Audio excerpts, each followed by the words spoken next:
Things you don't know about کی آج کے ایپیسوڈ میں ہم بات کریں گے اس انسان کے بارے میں جس نے خانہ کعبہ اور مسجد نبوی بنائے۔ یہ ایک ایجپشین آرکیٹیکٹ تھے،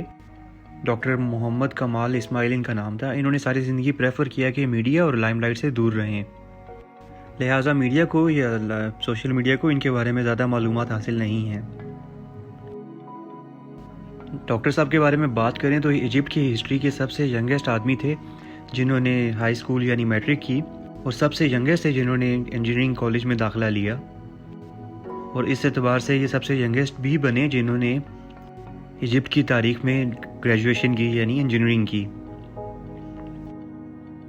اس کے علاوہ یہ ینگیسٹ انسان بن گئے ایجپٹ کی ہسٹری میں جو کہ یورپ گئے اور انہوں نے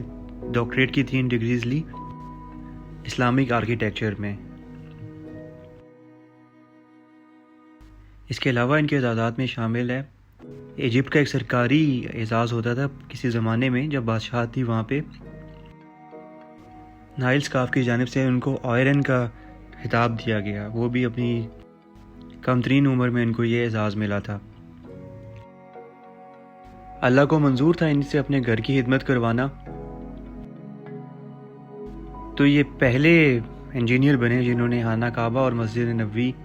کی پلاننگ اور ڈیزائننگ کی امپلیمنٹیشن میں کردار ادا کیا، جبکہ سعودی میں خانہ کعبہ اور مسجد نبوی کی ایکسپینشن کا کام شروع کیا گیا۔ یہ وہی ماڈرن ایکسپینشن جو آج کل ہم دیکھتے ہیں۔ کعبہ اور مسجد نبوی کا بہترین ڈیزائن جو آج ہم لوگ دیکھتے ہیں وہ انہی کی آغاز کردہ ڈیزائن سے بنایا گیا ہے۔ انہوں نے ایک بھی درہم یا ایک بھی ریال لینے سے انکار کر دیا اپنی سروسز کے بدلے میں، حتیٰ کہ اس وقت کے سعودی بادشاہ نے بھی کوشش کی ان کو معاوضہ دینے کی ان کی خدمات کے بدلے میں، لیکن انہوں نے انکار کر دیا۔ ایک واقعہ آتا ہے کہ ان کو ملینز کا چیک دیا گیا بادشاہ کی طرف سے، تو انہوں نے یہ کہہ کے انکار کر دیا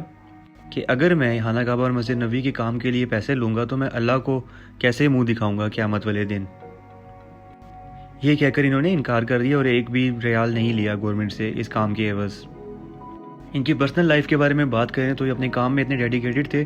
کہ ان کو شادی کرنے کا موقع نہیں ملا۔ 44 ایئرس کی عمر میں ان کی شادی ہوئی،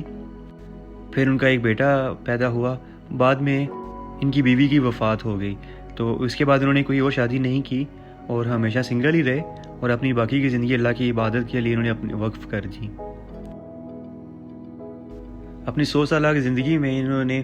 صرف اللہ کی عبادت کی اور اپنا جو وقت ہے وہ خانہ کعبہ اور مسجد نبوی میں صرف کیا۔ نہ یہ پیسے کے پیچھے بھاگے، نہ یہ لائم لائٹ یا شہرت کے پیچھے بھاگے، بس انہوں نے اللہ کو راضی کرنے کے لیے اپنے آپ کو وقف کر دیا۔ جیسا کہ آپ سب کو معلوم ہے کہ سعودی عرب کا ٹیمپریچر کافی گرم ہوتا ہے، اسپیشلی گرمیوں میں بہت زیادہ گرمی ہوتی ہے اور دوپہر کے وقت بہت تپش ہوتی ہے، تو یہ چاہتے تھے کہ طواف کا ایریا یا خانہ کعبہ کا جو صحن کا ایریا ہے وہ کسی ایسے پرٹیکولر مٹیریل سے کور کریں جو ہیٹ کو ابزارب کر سکے، کیونکہ جب آپ نے طواف کرنا ہوتا ہے یا نماز پڑھنی ہوتی ہے تو ننگے پاؤں چلنا ہوتا ہے آپ نے۔ تو یہ کامیاب ہوئے، ان کو گریس میں ملا ایک ایسا ماربل، ان کو کسی نے اطلاع دی کہ ایسا ماربل ہے گریس کی ایک پہاڑی میں جو ہیٹ کو ابزارب کرتا ہے۔ تو یہ ٹریول کیا انہوں نے گریس میں، وہاں گئے اور وہاں پہ جو کمپنی جس کے انڈر وہ پہاڑ تھا اس سے کانٹریکٹ کیا، اور تقریباً آدھے سے زیادہ پہاڑ انہوں نے خرید لیا، اور وہاں سے یہ ماربل مکہ المکرمہ لایا گیا اور وہاں پہ خانہ کعبہ میں اسے فکس کر دیا گیا۔ اگر آپ لوگوں کا اتفاق ہوا تو آپ نے دیکھا ہوگا کہ ابھی بھی چاہے جتنی بھی گرمی ہو لیکن کعبے کا جو فرش ہے وہ ٹھنڈا معلوم ہوتا ہے۔ اس واقعہ کے 15 سال بعد سعودی گورنمنٹ نے ان سے بولا کہ اگر وہ سملر ماربل مسجد نبوی میں بھی لگا دیں تو تاکہ وہاں پہ بھی ہیٹ ابزارب ماربل لگنے سے جو گرمی میں ننگے پاؤں چلنے کا مسئلہ ہے وہ حل ہو جائے۔ جب سعودی بادشاہ نے ان سے اپنی اس خواہش کا اظہار کیا تو یہ کافی کنفیوز ہوئے، کیونکہ انہیں یاد پڑتا تھا کہ 15 سال پہلے ان کے معلومات کے مطابق دنیا میں صرف ایک ہی جگہ پہ یہ ماربل پایا جاتا تھا، گریس میں، اور اس میں سے بھی یہ 15 سال پہلے یہ آدھے سے زیادہ ماربل وہاں سے لے کے آ چکے تھے، تو ان کو امید نہیں تھی کہ ابھی بھی ماربل وہ موجود ہوگا یا ان کو ملے گا۔ تو بہرحال اللہ پہ توکل کر کے یہ چلے گئے گریس میں، اور کہا جاتا ہے کہ اسی کمپنی کے ڈائریکٹر سے CEO سے جا کے ملے اور ان سے بتایا کہ میں نے جو 15 سال پہلے ماربل خریدا تھا اب اس کا باقی ماربل بھی مجھے خریدنا ہے۔ کہتے ہیں کہ جب سی ای او کے ساتھ ان کی میٹنگ ہوئی گریس میں تو یہ بڑے اداس ہو گئے، کیونکہ انہیں بتایا گیا کہ جو بقایا ماربل تھا وہ کسی نے خرید لیا ہے۔ تو یعنی اب ان کے مطابق وہاں پہ مزید ماربل ایسا موجود نہیں تھا کہ جو یہ مسجد نبوی میں لا کے بھی لگا سکتے۔ دل برداشتہ ہو کے ڈاکٹر صاحب نے میٹنگ چھوڑ دی۔ جب وہ جا رہے تھے واپس وہاں سے تو انہوں نے آفس کی سیکرٹری سے بات کی اور انہوں نے کہا کہ اگر وہ کچھ معلومات دے سکیں کہ یہ ماربل کس نے خریدا، اس بندے کا کوئی کانٹیکٹ نمبر یا ایڈریس۔ سیکرٹری نے ان سے وعدہ کر لیا کہ وہ کوشش کرے گی ڈھونڈنے کی، لیکن اس نے ساتھ میں یہ بھی کہا کہ امید نہیں ہے اسے، کیونکہ کافی پرانی بات ہے، تو کچھ بھی شور ہو کے نہیں کہہ سکتی کہ کچھ معلومات اس بندے کی ملیں گی جس نے ماربل خریدا یا نہیں خریدا۔ تو بہرحال ڈاکٹر صاحب اپنا کانٹیکٹ ڈیٹیلز، ہوٹل کا ایڈریس اور نمبر دے کر ان کو چلے گئے وہاں سے، اور اس امید کے ساتھ چلے گئے کہ پرانے ریکارڈز میں سے اگر کوئی کانٹیکٹ انفارمیشن ملے گی تو اس بندے سے یہ ضرور کانٹیکٹ کریں گے۔ اور انہوں نے وعدہ کیا کہ وہ کل کے دن دوبارہ چکر لگائیں گے اور اس بارے میں معلومات جو بھی ہوئی وہ حاصل کریں گے۔ یہاں پہ انہوں نے اپنے ایک انٹرویو میں ذکر کیا کہ جب وہ اس آفس سے چلے گئے تو راستے میں انہوں نے سوچا کہ مجھے کیوں اس بندے کی انفارمیشن چاہیے جو یہ ماربل لے گیا، میں اس سے مل کے کیا کروں گا، اتنی پرانی بات ہو گئی۔ ان کے اپنے خیالات میں گھومتے کہ اتنی پرانی بات ہو گئی ہے تو کیا معلوم کچھ فائدہ بھی ہوگا یا نہیں ہوگا۔ لیکن ساتھ ہی انہوں نے اپنے آپ کو خود ہی جواب دے کے مطمئن کر لیا کہ انہوں نے کہا کہ میں یہ اللہ کو خوش کرنے کے لیے کر رہا ہوں، تو اللہ تعالیٰ ضرور کوئی نہ کوئی تدبیر بنائے گا۔ اور وہ مطمئن ہو کے واپس چلے گئے اپنے ہوٹل میں۔ اگلے دن ان کی فلائٹ میں چند ہی گھنٹے باقی تھے، انہوں نے واپس سعودی عرب جانا تھا، تو ان کو سیکرٹری کی کال آ گئی۔ سیکرٹری نے بتایا کہ وہ ان کو ایڈریس مل گیا ہے کہ جس بندے نے ماربل خریدا ہے۔ یہ ان کے لیے بڑی خوشی کا مقام تھا۔ یہ فوراً چلے گئے، جا کے ایڈریس اور باقی معلومات لی انہوں نے جا کے سیکرٹری سے۔ لیکن جب ان کو یہ پتہ چلا کہ جس بندے نے ماربل خریدا ہے وہ سعودی عرب میں ہی ہے، تو ان کا دل ایک دم تیز دھڑکنا شروع ہو گیا۔ پہلے تو وہ پریشان بھی تھے بیچ میں کہ اتنے عرصے بعد اگر میں ایڈریس لے بھی لوں گا تو پتہ نہیں مجھے ملے گا ماربل کہ نہیں ملے گا، اس بندے نے یوز نہ کر لیا ہو۔ لیکن جب ان کو پتہ چل گیا کہ وہ بندہ سعودی عرب کا ہی ہے تو وہ فوراً پھر وہاں سے نکل آئے اور سعودی عرب کی انہوں نے فلائٹ پکڑی اور واپس سعودی عرب پہنچ گئے۔ مزید انہوں نے بتایا کہ جب وہ سعودی عرب پہنچ گئے واپس گریس سے، تو اپنی پہلی فرصت میں انہوں نے اس کمپنی کو وزٹ کیا جس نے یہ وائٹ ماربل خریدا تھا، اور بڑی امید کے ساتھ انہوں نے اس کمپنی کے سی ای او سے میٹنگ ارینج کی اور انہوں نے سارا مدعا بیان کیا۔ تب بھی وہ ابھی شور نہیں تھے کہ ان کا جو مقصد ہے وہ پورا ہوگا کہ نہیں ہوگا۔ بہرحال انہوں نے اس کمپنی کے مالک سے سارا اپنا مدعا بیان کیا اور انہیں بتایا کہ انہیں یہ ماربل ہر حال میں چاہیے۔ ان کو یہ تشویش تھی کہ کمپنی نے یہ ماربل یوز کر نہ لیا ہو۔ بہرحال کمپنی کے سی ای او نے اپنے سٹاک روم میں چیک کیا اور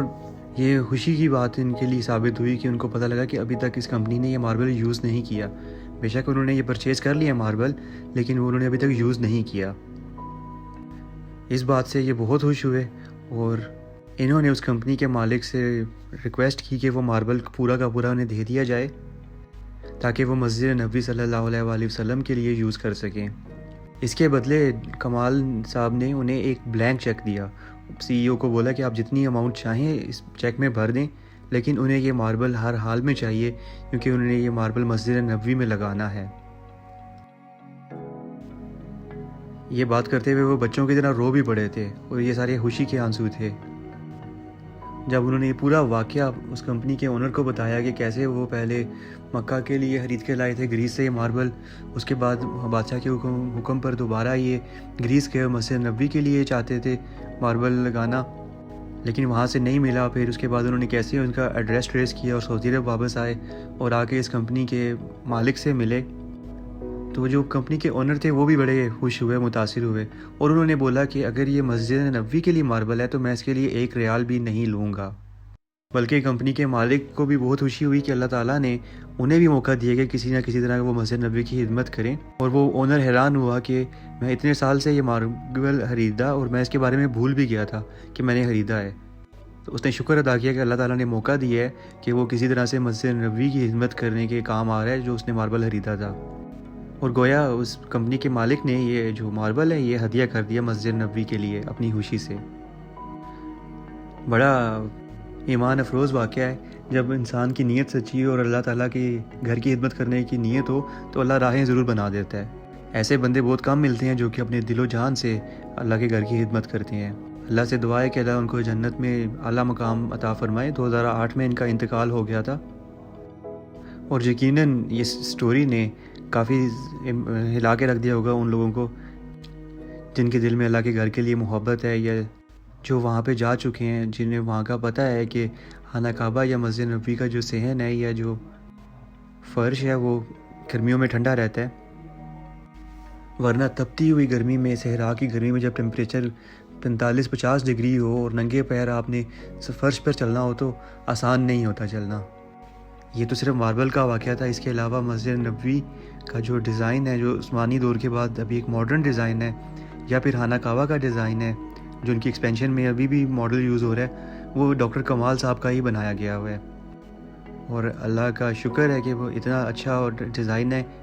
کہ ابھی تک اسی کو فالو کیا جا رہا ہے، جہاں حرمین کی جو تازہ ترین ایکسپینشنز ہیں اسی ماڈل پہ بنائی جا رہی ہیں۔ اور اللہ کے اس نیک بندے نے اس سروسز کے عوض ایک ریال بھی حکومت سے نہیں لیا، بلکہ یہ سارا کام انہوں نے اللہ تعالیٰ کی خوشنودی کے لیے کیا اور آپ صلی اللہ علیہ وآلہ وسلم کی محبت میں یہ کام کیا۔ دعا ہے کہ اللہ تعالیٰ ہم سب کو بھی موقع دے کہ ہم اپنے رب کی خوشنودی کے لیے ایسے کام کریں جو صدقہ جاریہ بھی ہوں اور ہمیں ایک بہترین مسلمان بنائے اور دنیا اور آخرت میں ہمارے کام آئیں۔ آخر میں دعا ہے کہ اللہ تعالیٰ ہم سب کو خانہ کعبہ اور مسجد نبوی کی زیارت بار بار نصیب فرمائے، اور ہمیں بھی موقع دے کہ اللہ تعالیٰ کہ ہم بھی کسی نہ کسی طرح سے اللہ کے گھر کی خدمت کریں۔ رمضان المبارک کا مہینہ ہے، دعاؤں میں یاد رکھیے گا، اور دعا کریں کہ اللہ پاک سب کو جلد از جلد اپنے گھر کی زیارت فرمائے۔ آمین ثم آمین۔